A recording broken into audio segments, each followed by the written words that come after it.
grateful that you've come out tonight in such big numbers, that we've been able to help Chez Doris so much. And we thought we would end our first act with a game. So thank you for cheering us on throughout the show. As hosts, we really can't do anything up here without you and without some of the coolest professors in the faculty. We're also grateful for the complete lack of support from some of the professors in the faculty who did not believe in our comedic vision. But that's okay, because growing a thick skin is important both to comedy and to law school. Speaking of performances, we wanted to take the time today to honor the highest performers at the Faculty of Law. Although students, we often overlook the people who work the hardest behind the scenes to engage in advanced pedagogy with simple-minded students of the law like us. Skit Nite is all about recognizing the unsung heroes who get paid over $150,000 a year to babysit us. So without further ado, please join our Kahoot game as we vote for superlatives for professors around the faculty. Now, there's only 100 spots available, so like law school is a little bit cutthroat. Get to it. And I forgot to mention, the winner of this game will be getting 2 free tickets to the St. Patty's Day Pub Crawl.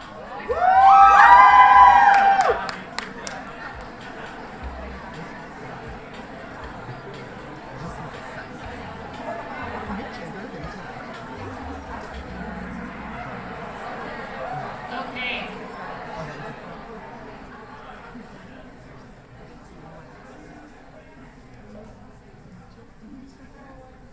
So our first question is, most likely to get censored by le gouvernement CAQ and live to tell the tale?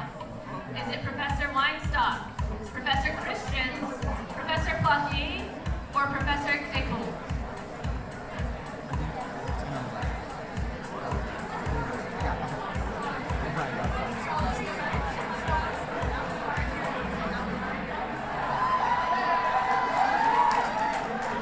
That is correct. It is Professor Weinstock. He can't be here tonight, and we're a little bit afraid that he might be in jail. So if you hear from him, let us know, please.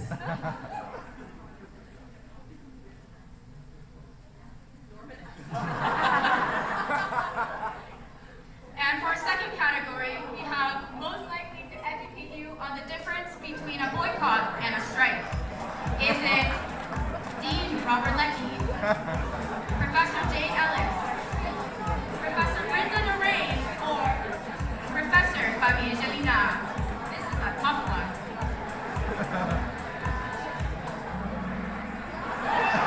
Dean Robert Leckie is the right answer. I was actually really grateful for that, because I never took employment law, so I was like striking, but I wasn't really sure what I was doing.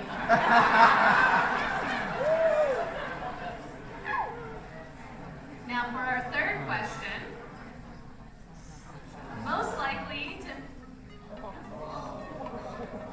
to believe that office hours are optional. We've got Professor Ignacio Capone, Professor Pierre Emmanuel Moise, Professor Joshua Nichols, or Associate Dean Tina Piper.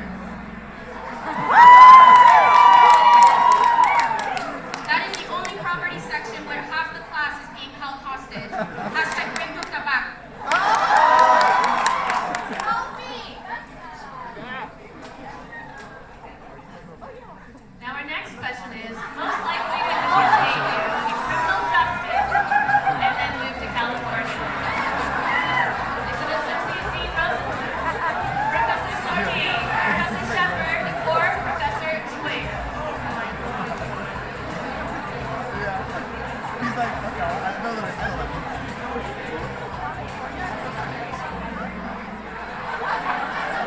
And that is the correct answer, and for obvious reasons, Professor Jouet will not be receiving their award this evening.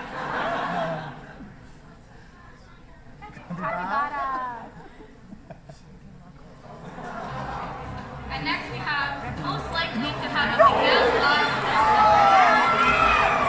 Is it Professor Shana Befra, Professor Zamanzis, Professor Ellis, or Professor Adamski?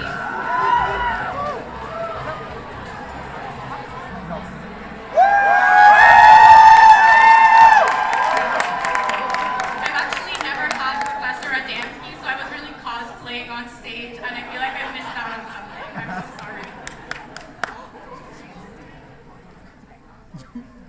And now we have most likely to quit their job and join a reboot of Suits. This is a tough one. Is it Associate Dean Rosenblum, Professor Anger, Professor Bjorklund, or Professor Zumbanson?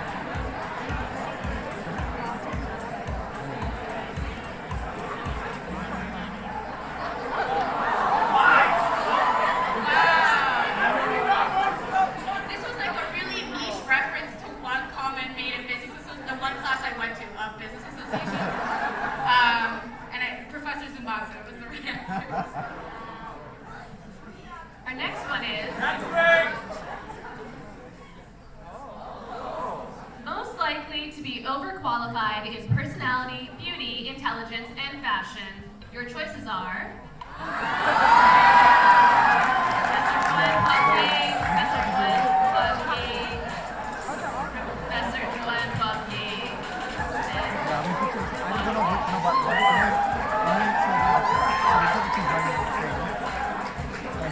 Professor Poirier, if you're in the audience tonight,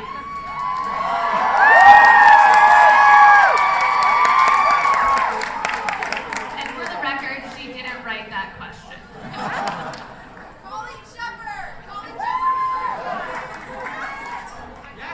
Finally, most likely to prepare you to pass the bar in Germany. Is it Professor Yonda, Professor Benedict, Professor Mills, or Professor Lloyd?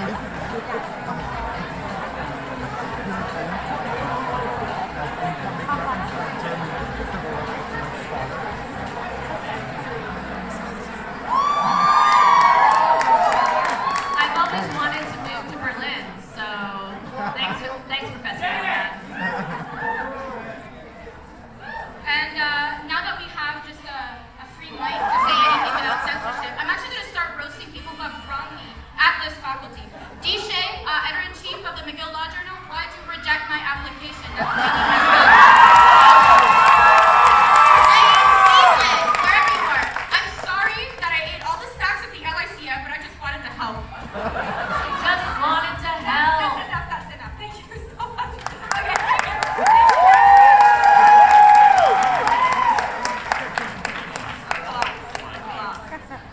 Well, thank you very much to Michelle. You've won your prize of 2 free tickets to St. Paddy's Day. Remember, it's coming up on Thursday, the 23rd, a little bit after St. Paddy's Day, but, you know, it'll still be St. Paddy's Day. So, now we have the distinct honor right before we go to intermission to do the raffle to see who wins the Law Ball ticket. Thank you to everybody who bought your ticket. You get a free coffee house ticket when you bought it, so you're really only spending $2, and all of those proceeds went directly to Chez Doris. And the winner is, can I get a drum roll? 5, 0, 6, 9, 3, 8, 9. There! Come claim your prize at the intermission, okay? Come over here and we'll take your name down. Alright. Now I have the distinct honor of presenting Chez Doris. I want to first say that when we set out to put on Skit Nite again, after 4 whole years of never seeing a Skit Nite, can I get a round of applause? I want to say we had absolutely no clue what a Skit Nite was supposed to look like. Every single person who was an undergrad has since come and gone, and nobody's ever seen one who's currently a McGill Law undergrad. So we brought it back, we had no idea what the expectations are. We heard that in previous years this was an event that got up to 350 people. Well, I have the honor of telling you, we've reached 500 people in the audience.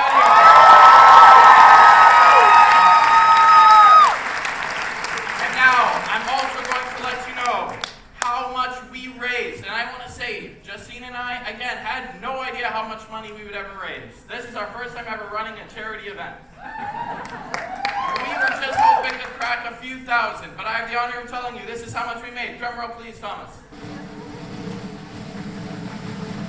$10,070. 5 digits, guys. That was because of you. That was because of you. $10,073. And now Doris, who's going to speak to us about the work that Chez Doris does. Please welcome Marina.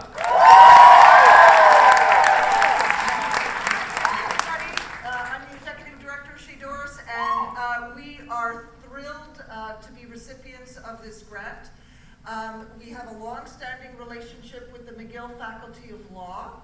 Up until the pandemic, we used to have interns from the law faculty who would help vulnerable women with tenant issues, other issues, and we hope that law students will come back this summer and this fall. We've been assured that this coming fall we will get McGill interns again from the law faculty. So.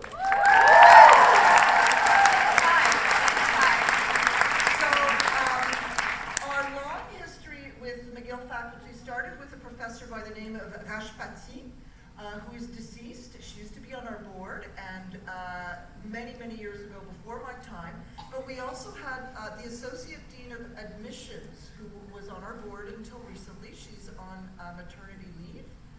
And we also have some past students who have done volunteer work with us, like Andre, who graduated last year, and he does taxes for the ladies who come to Chez Doris. We also have Zaytuna, who was a caseworker at Chez Doris, and she's a McCall-McBain scholar. So a little bit of information about Chez Doris. We've grown a lot since the pandemic.